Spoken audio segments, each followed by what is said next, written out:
Muchas gracias, Matías, y muchas gracias a la Fundación Naumann. Estoy muy feliz de estar con todos vosotros questa sera. Desgraciadamente no puedo continuar en español por todo el discurso, pero quiero saludarles en su propia lengua y estoy entonces muy feliz y continúo en inglés. Thank you very much. I'm very happy to be here with you guys to discuss visions for democracy in the 21st century. And let's start with, Lars Andre was mentioning what's just going on regarding Russia and China. And we have been seeing, obviously, in the last weeks, a formation of a new axis, which is claramente not democratic, which is a new axis between Moscow and Beijing.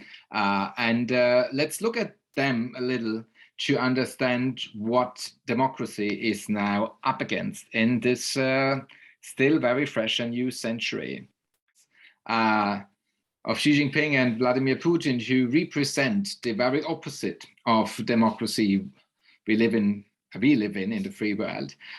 We can detect some key features of what we are up against. So Mr. Putin and Mr. Xi both believe to be at the called by history or by destiny to fulfill the path of their countries, and they are selected and chosen by this destiny to fulfill this task. So their idea of governance and rulership is based on historic speculation, religious illusion. So basically everything that has nothing to do with the corner foundations of democracy. Those both share this vision and underline this vision by distinct mentioning and choosing of features like ethnicity and religion and cultural heritage to foster and to underline their claim. Mr. Putin for Ukraine and Mr. Xi for the democratic island of Taiwan. Moreover, China has border quarrels with almost all its neighbors. And in 2020, there has already been a lethal battle between soldiers of India and China. So what you can say about the non-democracies in this world who have already deployed and sunk into fully fledged fascist dictatorships is that they are in for land grabs, they are in for an ethnic nationalism, they are in for a politicization of religion.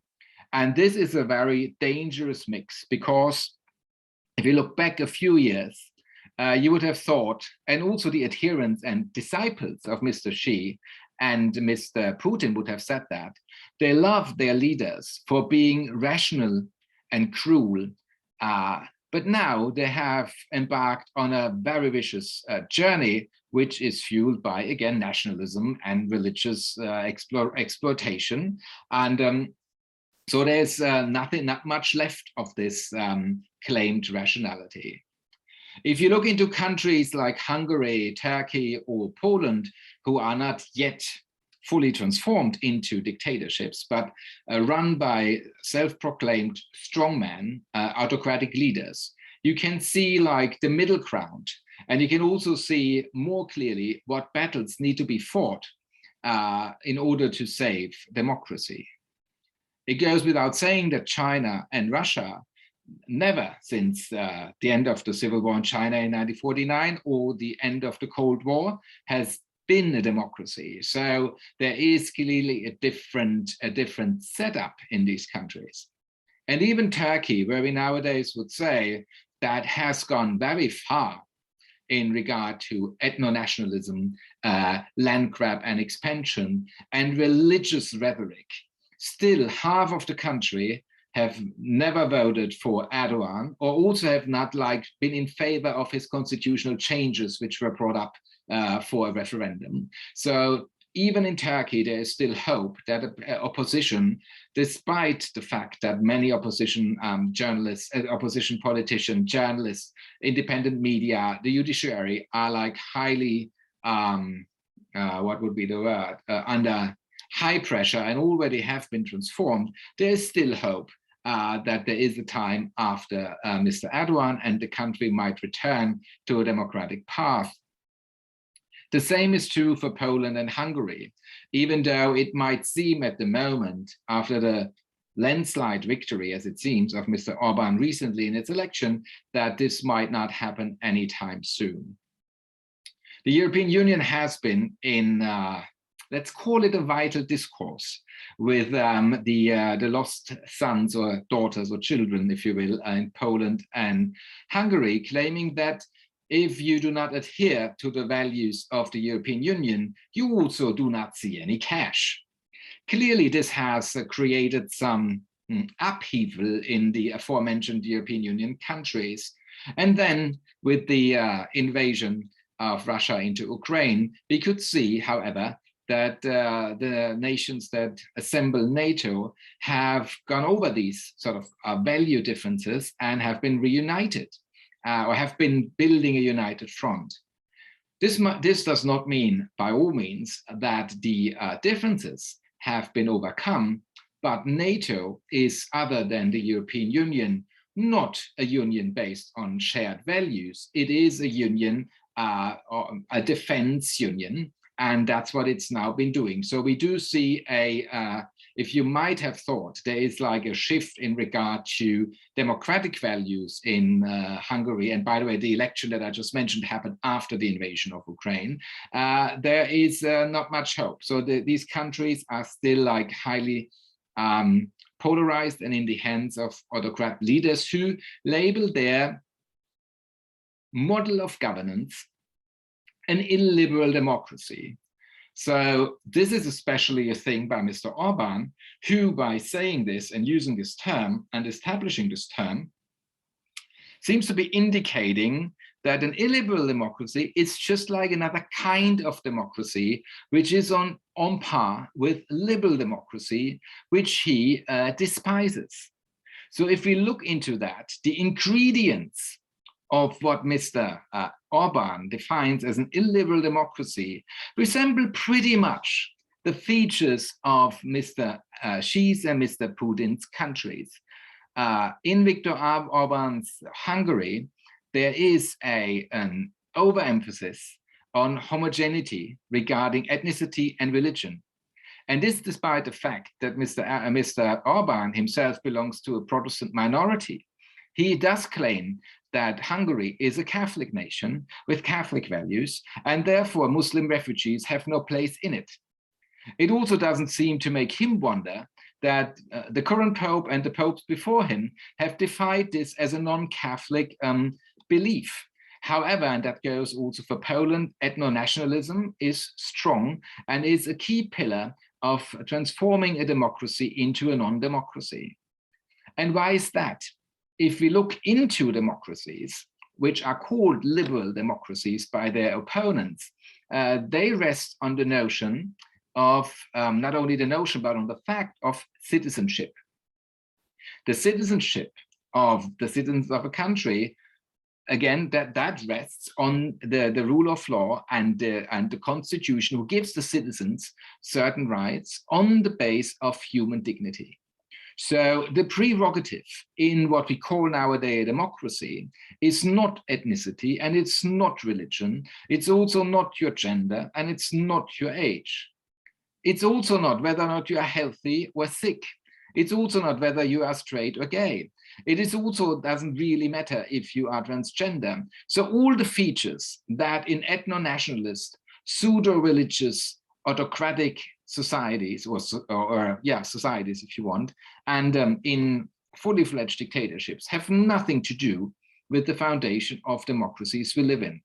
So when Mr. Orban says like, oh, there is an illiberal democracy and a liberal democracy, and they are both two like types of a democracy, we have to say right away that is entirely wrong.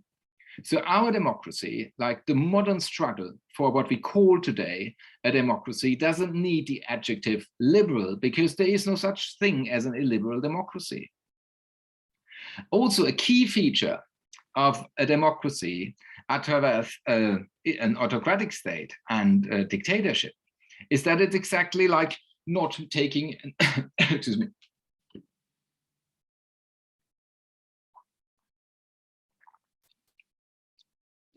It's not taking notice of these distinctive features such as religion and cultural heritage, because it is clearly like learned from the past that these are dividers that are used to scapegoat minorities in societies and thereby also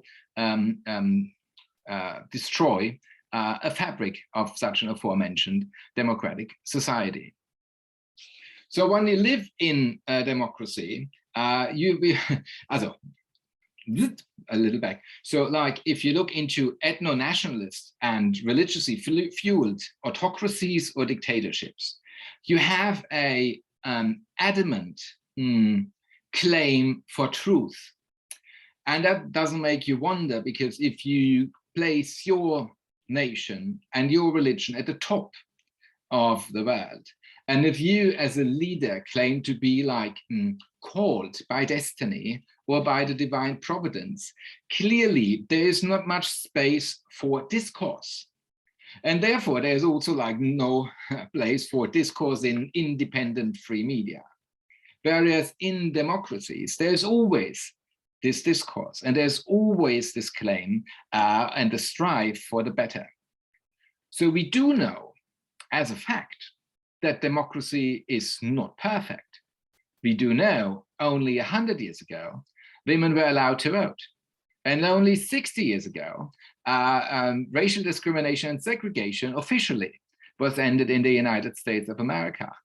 So we would all claim and know that buzzwords like equal pay, or also like the asunto of racism, which is still prevalent also in the United States, clearly indicate that this democracy is not yet perfect, but no one can withstand the argument that there is actually improvement that we can measure and see. A key component of a democratic society is meritocracy. And meritocracy means that a society provides schooling and healthcare, so people can, according to their ability, learn and thrive and take a seat and a place within the society, within the workforce, and thereby contribute to the growth of the society. Such a claim would also be made by Mr. Xi, who says in his religiously fueled rhetoric that Confucianism would provide such a system of meritocracy that only the best could be like serving the Chinese people. However, as we know today, it is not that you are the best that defines your position in Chinese society, but your loyalty to the supreme leader. The moment where your leader is in its place forever, and Mr. Xi also aims to get first a third term this October, which would then abolish the two-term limits in the Chinese constitution, which was set to only prevent another dictatorship and bloodshed, which the nation has seen under Mao. So this would then end. And therefore, if the very top of a society cannot be attained, then clearly also like the lower tiers of society do not see the motivation to thrive higher up. So it's not your merit that will decide what positions you will be taking. It is your loyalty to the supreme leader. Democracies, on the other hand, do have to provide free healthcare and education, so they could actually fulfill the claim of meritocracy. And here lies the rabbit in the pepper, as we say in German. So it is when we look into the constitutional framework of a democracy, then we have human dignity as at its core. But how does this human dignity play out in the legal reality in a democracy? The liberal thinker Ralph Dahrendorf, who was the president of the London School of Economics, wrote in his book, The New Social Contract, that these human rights that unfold from human dignity have two components. It's the civic rights and the social rights. The civic rights would be the rights, the right to vote, the right to express your opinion, the free press, the right to assemble, the freedom of religion, the freedom of art. But they are only completed with the social rights, which would be, in short, the right to education, the right to healthcare. And those two together are the two sides of a coin. And only the balance of those two can actually guarantee that meritocracy is in place and that democracy can function.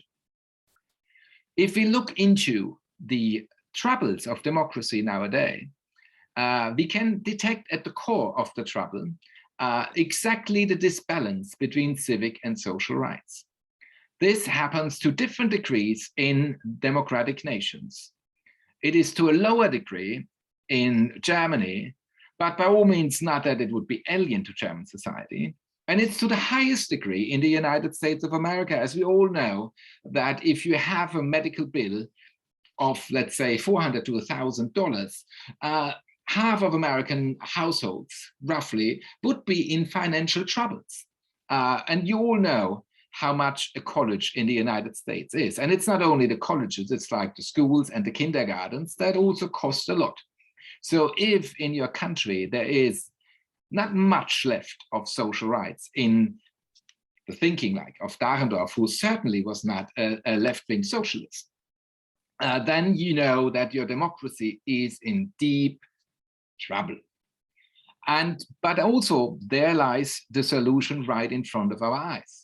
If we want to repair democracy for this century and beyond, we have to rebalance and to recalibrate civic and social rights.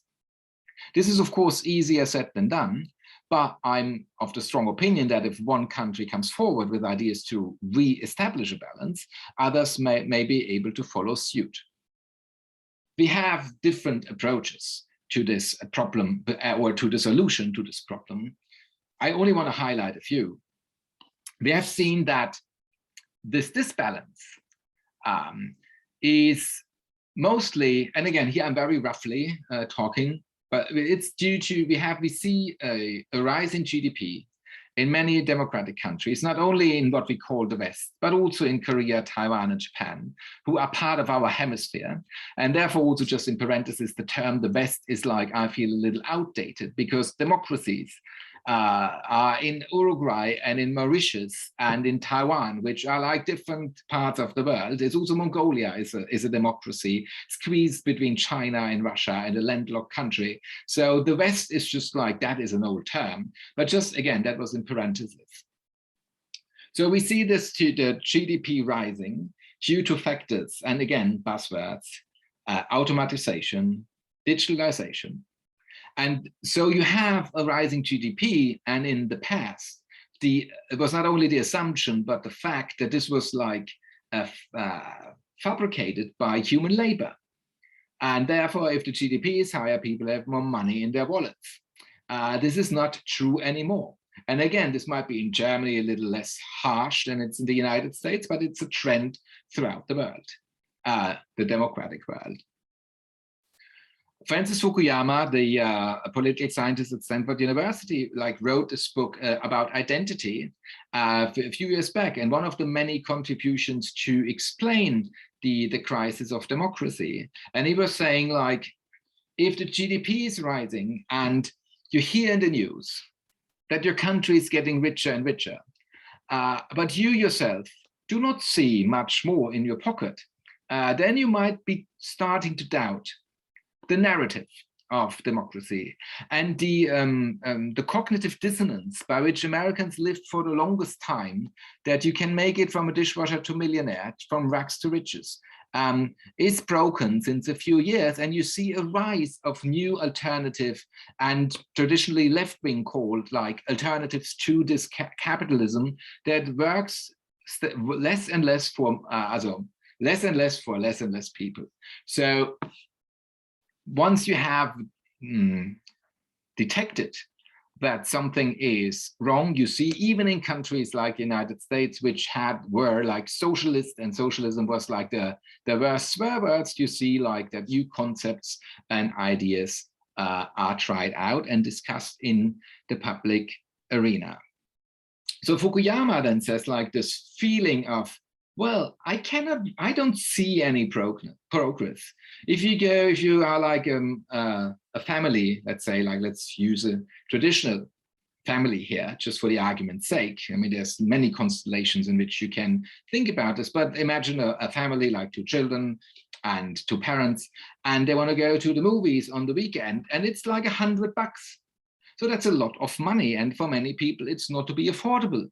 But would we not all agree that in the democracy where people work, they should also be able to see the movies. So clearly, Fukuyama says the consequence is a feeling of indignation, and this indignation will cause wrath and anger eventually. And this is what we see across the democratic world. Again, in America, pretty harsh compared to the past. Maybe in countries like Germany, a little less, but we still have it too. And France had the Yellow Vests. You have movements like Podemos in Spain. We have Cinque Stelle in Italy. So, and also Mr. Zelensky, the president of Ukraine, is also like an answer of the people who have the right to vote to a corrupt establishment that they did not want to see in place for another term. So there is no country on the democratic spectrum that could hide and say, oh, we do it differently.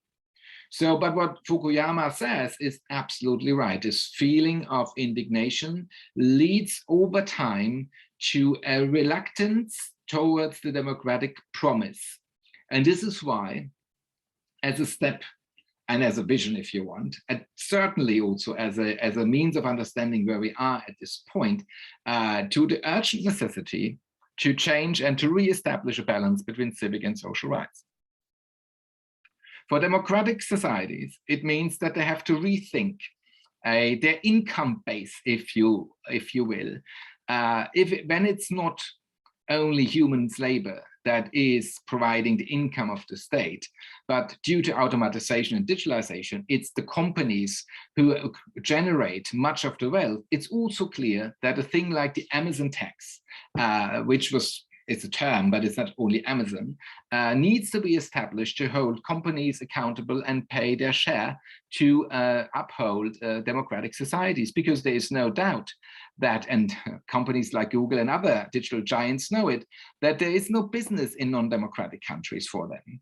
So the business model, which is based on a free interchangeable internet, is clearly in countries where the internet is highly censored, not working. So to hold them accountable and also tell them to take responsibility is not a socialist left-wing idea, but would be totally in alliance with thinkers like Dahrendorf, and also the Liberal Party in Germany has not been in the way of such an idea of imposing a tax on companies that until now have just like hidden in like tax havens, and that's not gonna work if we want to uphold a democratic society in the future. When it comes to people's income, it's also clear that something has to be done. There have been projects of basic universal income, and that's something that's not only the Liberal Party in Germany who didn't like this too much for ideological reasons, if you want, but also because like countries like Finland who tried it out eventually said it didn't work, because for people, it seems to be, from what we know about some of these experiments about basic universal income, that there is a correlation of this dignation that Fukuyama mentions and work. So we want to be rewarded for what we do. We not just want to hang out lazy and just be rewarded for nothing. So there is indeed a human connection between the work of our hands and the rewards that we get for it, to almost speak in like biblical terms here. So what you could be doing, and these ideas are all out there, it's not me inventing them right now for you, is you could, other than just giving people money, you could also lower the costs they face every month. If you look in Germany, and I'm sure there's many other countries who are the same or similar, we have tons of taxes on electricity. We have tons of taxes on telecommunications. We have like literally services that if we would like lower these taxes or would give it for free, like electricity, like basically for all, of course, then it would lower the costs of monthly spendings for every household. And thereby, when you don't, I mean, that's clear, if you don't have to spend, if you have to spend less, you have more in your pockets, but it's not been like given out of grace by your state because everybody now gets like some money for free. So however you think about these measures in detail, I feel there is no way around them in order to re-establish a balance between civic and social rights, and thereby make democracy better in the 21st century. But don't get me wrong here. The vision for democracy, or a renewed vision for democracy, is not only economic. We do know that there is a connectivity between the capacity of a society to renovate itself, to innovate itself, and to also, even though this is a charged word nowadays, to be inclusive. Because the more secluded societies, the more inward-looking societies, and that is in fact societies that place themselves on top of the world because of their ethnicity and their religion, or both of them, they are not as resilient in the end as societies that are indeed capable of facilitating this change. So in the end, it's not about identity politics, but it's about who we want to be and what are the values by which we conduct our economy. It's also the values by which we include people into our societies. And it's not only a pious wish, but also a fact deductible from the past that societies, and we can look in empires of the past, doesn't mean to have to be a democracy, that the more inclusive they were in terms of ethnicity and religion, the longer they persisted. So that is why I feel we should definitely also take on this battle, and not in our democracies, be it in England or the States, to just like fall for this like identity policies trap, but rather like, you know, in 100 years time, we might look back to some of these quarrels and say, yeah, well, maybe we have not 100 genders, but only 5. But it's worth to go on and take on this fight, to be more inclusive and to get more people back on the democratic train. And of course, this, which would all be part of the civic rights, needs to be accompanied and completed by a renovation of the social rights, as I mentioned before. And this, I feel that's on the base of experiences and what historians tell us, but also if you observe the current state of democracies in the world and how they are attacked and threatened by non-democratic alternatives, if you want to use this word even, I feel we are, once we have thought this through, we are better bestowed to take on the challenge to renovate the system of governance and the system of society we live in for the 21st century. Thank you very much.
Somehow now No. ¿Me escuchás, Esperanza? No. ¿Me escuchás ahora? Ok, soy Edgardo Zablowski, soy el rector. No, se lo escucha a Matías hablando. Él está haciendo la introducción a las preguntas. Estoy leyendo. ¿Quieren? Are you listening, Alexander? I do understand.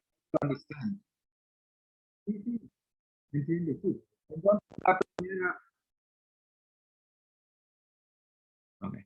So, I see them, and I will answer now. But I still feel now. Okay, let me just. Okay, now. Okay, I think now. Okay, chaos that. So what we see in systems that in the end come down to what we call the winner takes it all. And that's mostly the United States, but it's also the as England, and also France, which are presidential republics. they seem to be more prone to a polarization of society. I'm not saying Germany is not polarized and the Netherlands are not polarized, but I feel within parliamentary democracies, you learn more to form consensus, and that is already like a good recipe of avoiding polarization. So I feel like if you have a parliamentary system, you do not lose the vote of many people. But that's one side. And the other side is you do also have to learn the skill of discourse, argument, and consensus. Why doesn't Pope Francis condemn strongly? So what Marina writes here is like a completely different ball game, which lucky that I'm also a theologian can maybe answer, but that's like beyond like the political science game. There has been on the right end spectrum of the Catholic Church, lots going on. Like many do not accept the Argentinian Pope and believe he's like the Antichrist or whatever. Like this is all like, of course, nonsense, but still it is valid as it shapes the church policies. So the Pope recently has, I wouldn't even say how that is in English, like he dedicated Russia and Ukraine to the Immaculate Heart of Mary. And that was seen as a following suit of the third revelation of Mary to the children in Fatima in 1917, where has been lots of rumors about what this third revelation might have been. So, and I do not want to go much more in detail here because it's like, also not my ball game again, but like it has severe implications, of course, on how the church leader can navigate, because what he's doing is perceived and seen by the faithful in one way or the other. So there has been a phone call with the Pope and the leader of the Russian Orthodox Church, which is, in my opinion, like a villain who blesses the war. I mean, he's also allegedly, when we don't know for sure, if he was also at the KGB. But the Pope told him that he declared the war, that his leader in the Kremlin started a just war and a holy war. And the Pope said that also Catholics did that in the past, but we should not do this anymore. And he's also in line with John Paul II and Benedict XVI, who choose his name actually according to the former Benedict, who was like the Pope at the dawn of the First World War. So the church, whatever you want to think about the past and how you want to like contextualize it, Rome nowadays is strongly in favor of peace. The Pope has contemplated, according to his own saying, to go to Kiev. However, I'm sure you might not be aware of this in Argentina and the other side of the world, as Francis put it himself when he was made Pope. The Ukrainian Orthodox Church has made itself an independent national church, like the Serbian Orthodox Church, the Greek Orthodox Church, you name it.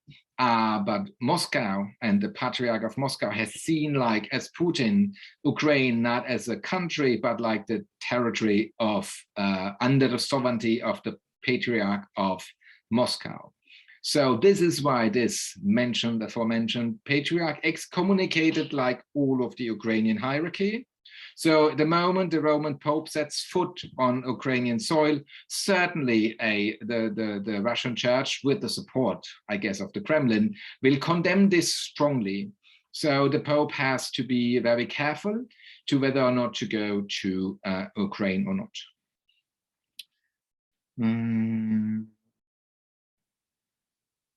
I mean, also there are like tons of books and also what Diego asked, so that's like, also there's tons of books about it. You could read, for instance, Levinsky and Zieblatt, How Democracies Die. They do actually pretty good explain not the Russian or the Chinese case, but like more the Hungarian or the Polish case, where you see, okay, this is how you shift away from a democracy to a non-democracy, like step by step, slowly, and oops, one day you wake up and your democracy is gone. So that's maybe Diego Perez, a book you could read, How Democracies Die. It is translated into Spanish. I'm sure you can find it. I cannot answer the question of Garcia Claudia because I'm unfortunately not an expert on Argentine, but maybe someone else in the audience would like to do that.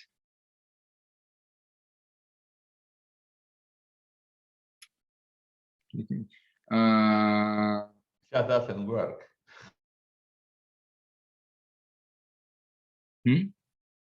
Alien? I don't know who wants.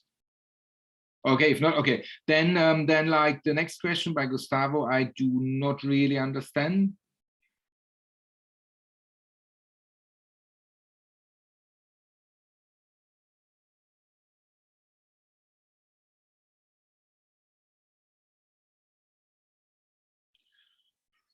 Ja,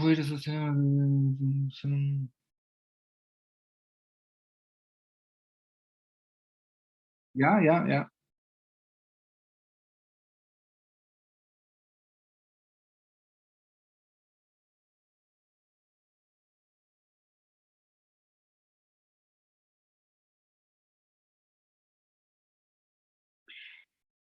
Yeah, I mean, yeah, also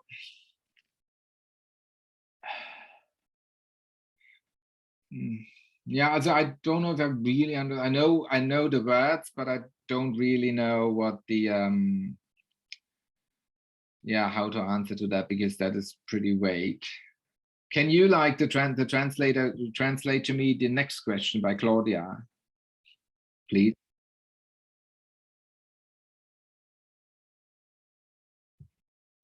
Maybe you can translate the question for him.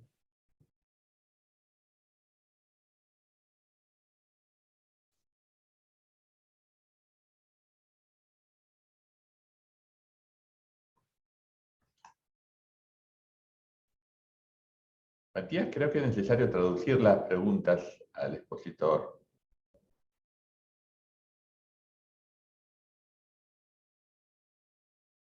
So how is there a connection between the poverty and the taxes of companies? Can you listen to me, Dr. Görlach?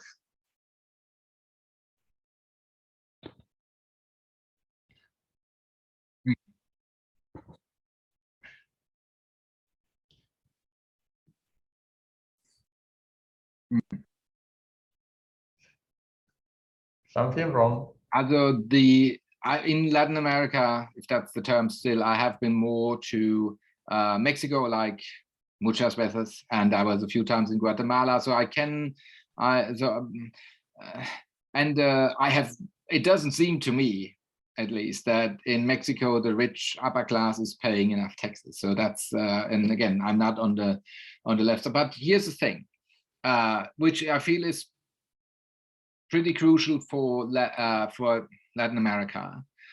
When you look back after the Second World War in countries like Korea and Taiwan, they, in order to like set the path for the future, they started a land reform and giving the farmers more land because they thought like they're good at farming, so we give them more so they can be better at that what they're good at, and thereby they make a little more money, and then they can like send the children to school, and then like in a generation's time we might not only produce like agricultural goods, but we might be like in the textile industry, and then a generation later we do semiconductors, and that's why Korea and Taiwan nowadays are like the semiconductor producers in the world.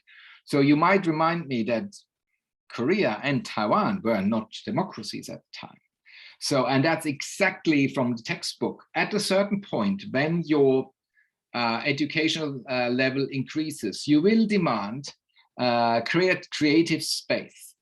China tried for a while to just give the creative space social rights, but no civic rights. And it flopped because Xi Jinping like reversed even the independence of the economic sector because he fears somebody's having a bigger say or having a say at all in his dictatorial society. So China has lost this game. Taiwan and Korea indeed have transformed at the same time, also more roughly at the same time, late 80s, early 90s, into democracies because the textbook is right at this point. At some point, once you are set on track, your children go to school, your children learn critical thinking, they learn to understand the environment, they will talk to their lawmakers and say, hey, I have an idea. And nowadays in Taiwan, which is like on the democracy index, like the #1 in Asia, when there is such a hackathon where the populace can speak to their government, 10 million out of 23 million Taiwanese are participating. So that's a dream number. So obviously, if you live in a dictatorship, you do not want to hear 10 million voices. You just want to hear one voice, and that's like Xi's voice and Putin's voice. So you see like where I'm headed with that. If you look into Latin America, Mexico is a good example. Guatemala is a good example. You have 40% of the population has no ID because they are from indigenous descent. So when you have no ID, you cannot vote.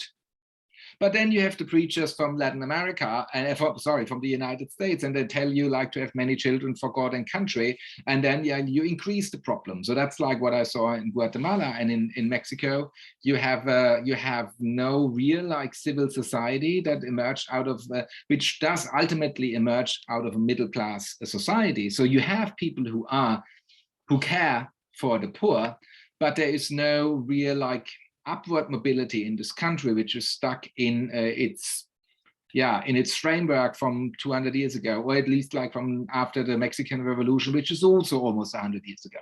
So what I want to say is that Latin America should look a little closer into what Taiwan and South Korea did, and try to like, imitate this way with its own characteristics, but still like see how successful Taiwan and South Korea were.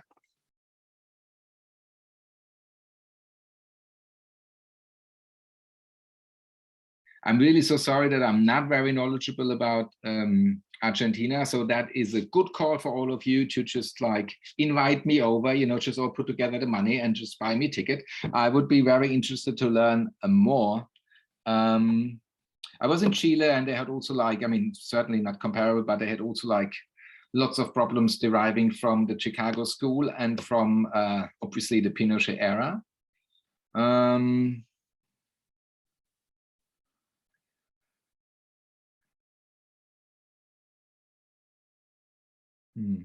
Veronica Caruso. Also, I feel much is a battle about narratives.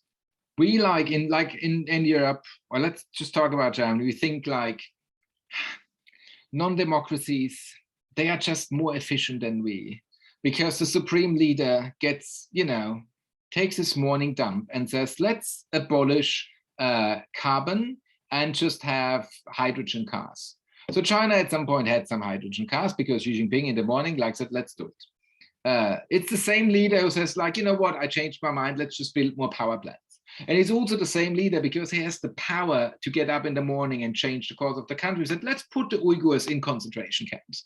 So I do not see how that is in any way more better than a democracy with its check and balances. And moreover, to come back to the narrative kind of thing I was mentioning, it is also not true that China is working better. It's like not working it has not like deployed this AI force as we believe. It's just like people who do it manually.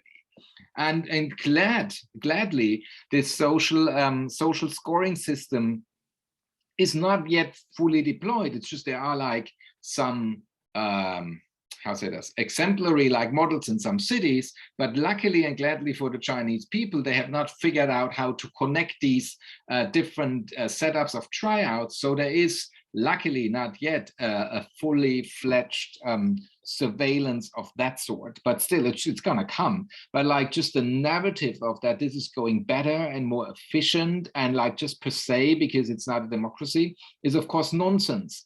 So we like should just like not believe these narratives. We in the free world live in freedom, security and prosperity for 75 years. It's the longest period in humanity's history.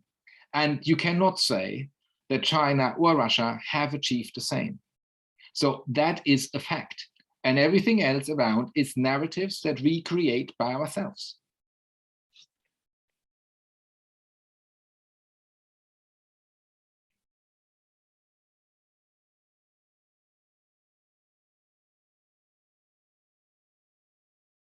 What's tamaño? What's the word tamaño mean? Size. Can you hear me? Yeah. Okay, so size. Yeah. So If the an excessive size of the state, the national state, could negatively affect democracy. Okay. Yeah. Also in a democracy, not everything needs to be governed by laws and rules. Of course, you need like a civic society that can also manage itself without having like everything being like taken care of by the state. So Germany is a social market economy. So a democracy comes hand in hand with a free market.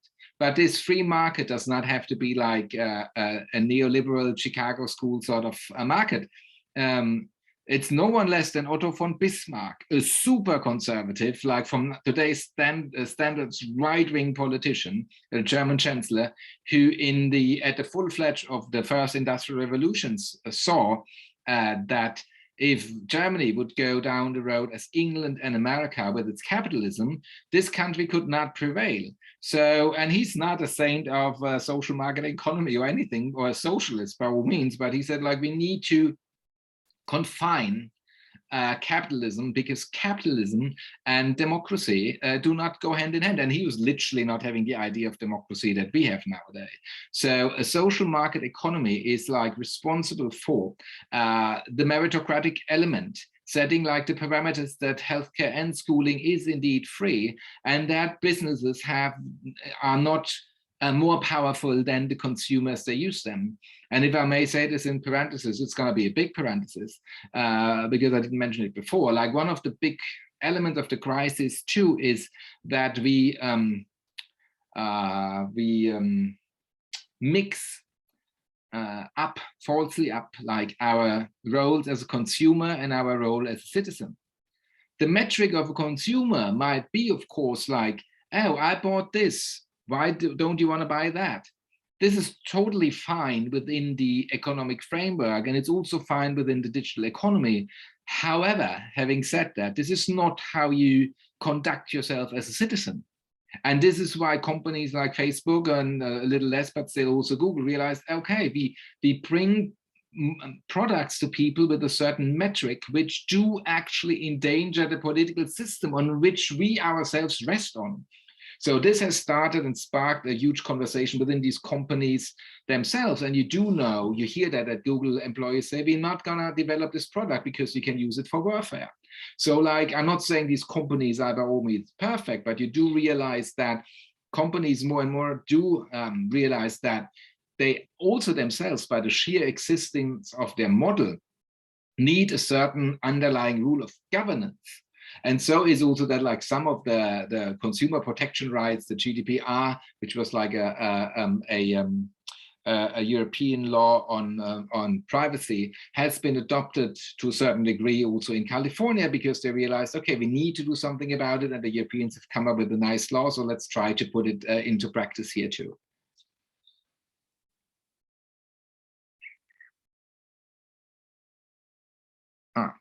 Yeah, what Veronica asked. So, like, countries who are now like fascist dictatorships like Russia or China, that's gonna be a tough cookie, because that is like, so when we saw the protests in China the other day in Shanghai, where 26 million people were like locked up, and like many of them did not get enough supply of food and medicine, that was a short moment of hope for change, because the Chinese leadership is able to prevent organizing.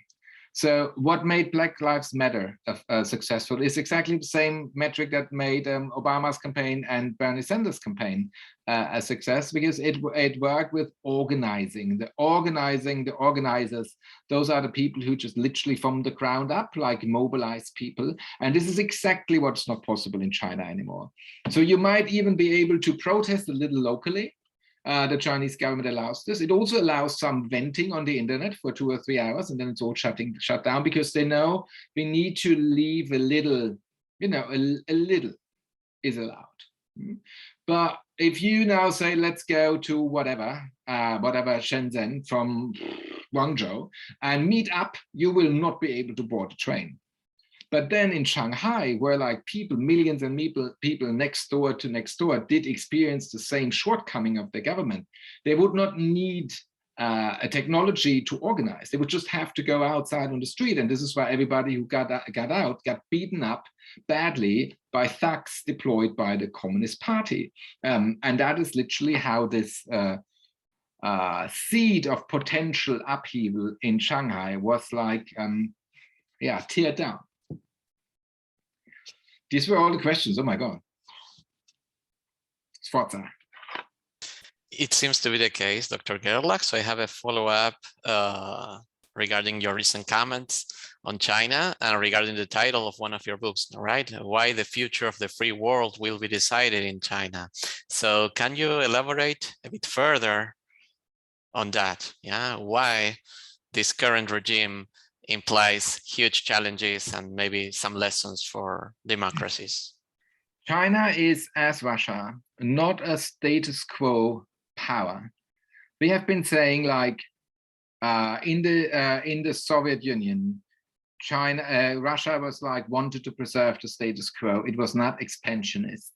Putin's agenda is revanchista, like, I don't know the English, it's like, yeah, so it's like, so it's literally want to rewrite history, and it's the same what Mr. Xi wants to do too. So so people should say, until recently said, oh, China was never expansionist, but they took Tibet, and that's like for multiple reasons, one of them being like it's drinking waters from the Himalayas. So also like China is not gonna go away. It's not just because they hate the Dalai Lama and its religion, it's like a deeper, also China never had a fleet. Now it's like competing with the United States to have like the best and most efficient fleet in the world.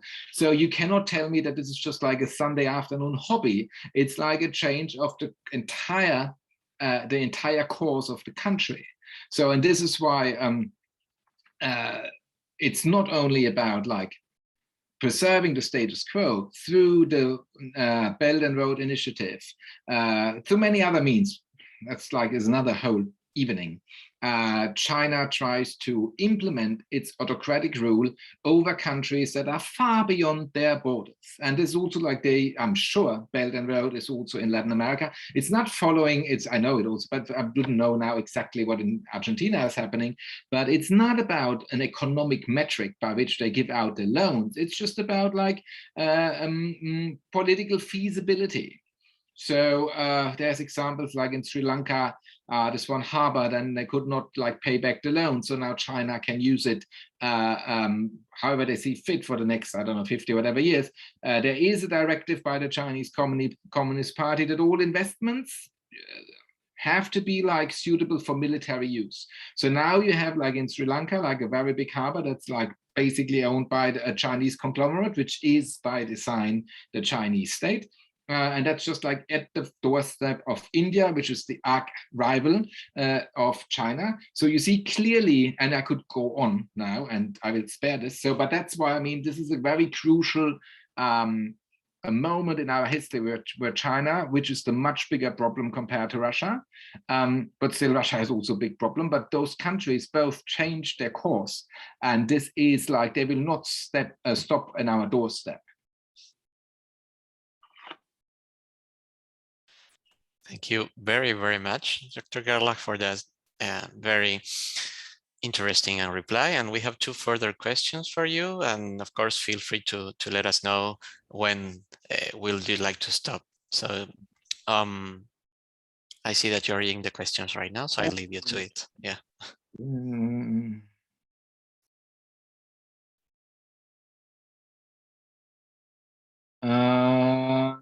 I don't know. I don't know why investments into civil society are deteriorating democracy. So I don't know what that means. And also Ukrainian men, like also again, we are not consumers here. So if your country is under attack, you are obliged to serve. So I'm not, like the Pope, not a fan of war, but the Ukrainians didn't start the war, so they have to defend their country. And it's like, and many do, as it seems to be like they do it also voluntarily and with rigor. Every war is terrible. No war is just. It will always have victims that have nothing to do with it. It will have implications that are reverberating throughout decades. So even though, like in the current case, you have just causes for interference, and you do not need St. Augustine's just war theory for that. We have the United Nations doctrine, if you will, of the responsibility to protect.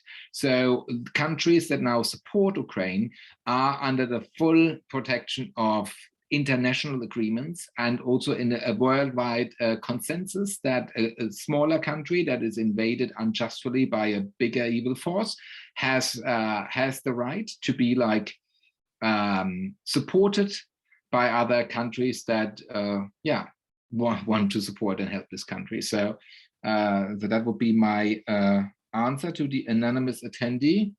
Yeah. Thank you very much, Dr. Görlach. And taking the other question, maybe you can elaborate further as someone that has lived and worked and studies the US on the current state of the US democracy. What do you see, elaborating a bit on Roberto's question, what do you see as maybe some threats or some opportunities coming from the current state of the American democracy? Yeah, I don't understand the question. Like, I don't know what Congress initiatives by Biden into civil society will like deteriorate democracy. So I don't understand the question. So I could talk now an hour about the state of democracy in the United States, but that's not the question. So yeah, I think I might have referred either to polarization in Congress instead of bipartisanship to pass laws such as Biden's infrastructure bills. So the Republican Party is in total disarray. It's also like, by all means, not a party that follows democratic ideals. You could count, like there were countings of like how many times do Democrats tell not the truth and how much Republicans. So literally there's also Democrats who do not tell the truth, but it's like a vast majority, also much more than on the Republican side.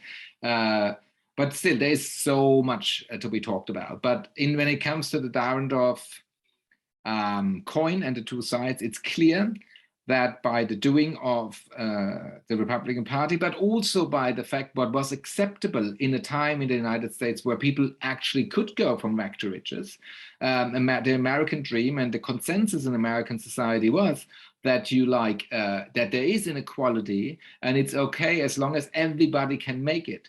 We do know not everybody could ever make it. Like in the New Deal by Roosevelt did exclude like farm work and housework. So women and people of color were like excluded from the New Deal. So it's like, you know, America was never, was always short of the ideal.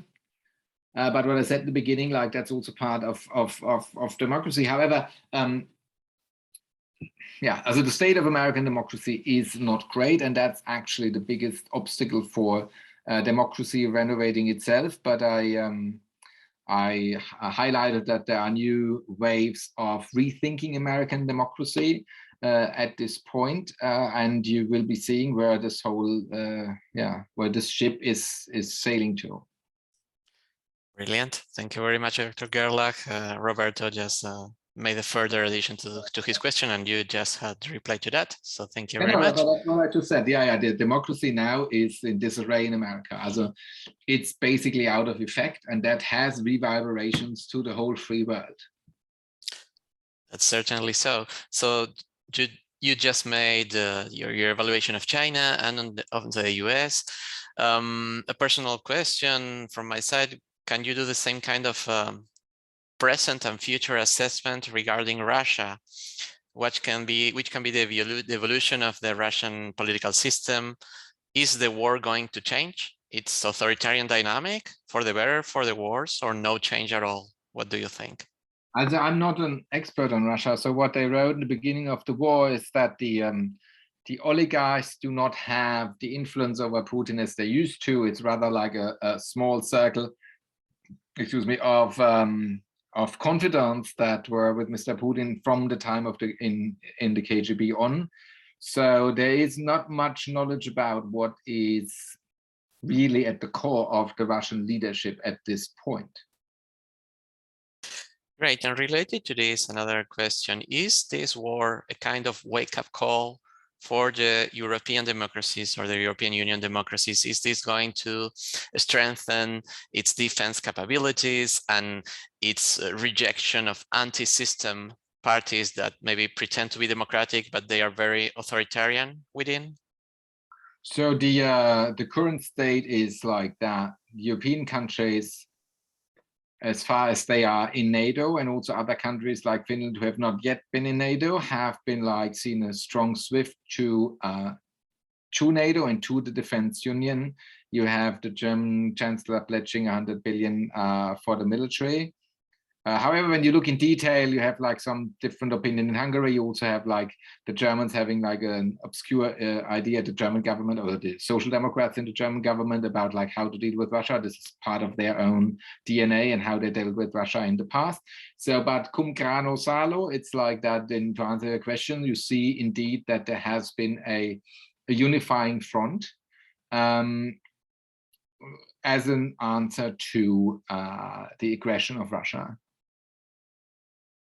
Brilliant. And the last question I'd like to ask you regarding populism is another country you have lived and worked in, the UK, which is currently immersed in a political crisis regarding the Prime Minister Boris Johnson attending parties or gatherings when lockdown was in place.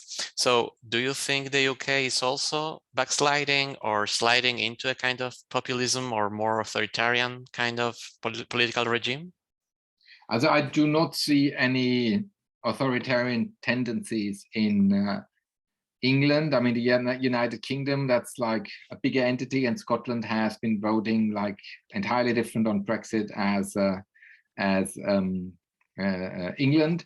So there is in fact a polarization in England as well. It's like when you look into the election of Donald Trump and the Brexit referendum, you have the biggest overlapping factor is population density. Also, that's by Francis Fukuyama. Obviously what it means is like the less neighbors you have, the more you're inclined to believe in like stories, the fake news or whatever, like about like the European Union or Mexicans or whatever. And the British author David Goodhart wrote a book, The Road to Somewhere, where he compares value sets in the less populated and the more populated parts of countries. He clearly had England in mind, but he wrote it like with a bigger scope. And I feel like he's not entirely right, but he has he looks into value disconnect or value differences that lead effectively to different understanding of political realities. And if this is fine, but if that is exploited, if that's exploited by radical forces, it leads to a polarization. It's absolutely fine that when you live in the countryside, have different ideas than if you live in the city. But what we have been seeing in America and in England is like an abuse by the Farages and the Trumps of this world, who promised the people like whatever, which they could never deliver on. Brilliant. Thank you. Thank you very much, Dr. Görlach, for this very enthusiastic and acute diagnosis of the state of our current democracies all over the world and the challenges that these democracies are facing from some corners. So I'm going to switch back to Spanish right now. So let me switch the channel. Muchas gracias a todos entonces por haberse conectado esta tarde para esta presentación. Me gustaría entonces darle la palabra al director ejecutivo del Centro Friedman Hayek para el Estudio de una Sociedad Libre, el doctor Edgardo Zablotsky. Bueno, gracias. Matías, disculpen por los problemas técnicos que hemos tenido en varios momentos y que Matías ha logrado, creo, manejar bastante bien. Thank you very much, Alexander. Permítame hablar un segundo en inglés. Thank you very much, Alexander. We have had some troubles. No hace falta traducción, no. Sin traducción por ahora. Hablo un segundito en inglés y después vuelvo al español. Thank you very much, Alexander. I prefer just to talk in English just a moment. Everybody, my English is so bad, it's so everybody can understand me, so no problem at all. Thank you very much to be with us. It was very, very, very interesting. Thank you, Matías. Vuelvo al español. Muchas gracias, Matías. Gracias, Nadia. Bueno, como siempre, gracias por esta tarde a la Fundación Naumann. Y Nadia, te paso la palabra a vos, dado que está Lars, no sé si está Lars o vos, no, pero bueno, buenas tardes, te paso la palabra a Ricardo. vos, Nadia. No, el link es de un compañero mío que entró con el link del doctor Okay, Richter. intuía. Los tuvo que retirar, así que saludos para todos. Gracias al señor Alexander, interesantísima su exposición. Y bueno, y gracias a Matías, que siempre está en los detalles, siempre salvando ahí todo y presentando todo perfectamente y prolijamente. Así que gracias, un placer trabajar con ustedes. No, gracias Muchas a vos. gracias. Muchas gracias. Bueno, Doctor Görlach, Matías. ¿usted quiere decir algunas palabras de cierre también? Palabra 80 minutos, also I'm done. Like now I'm feeling.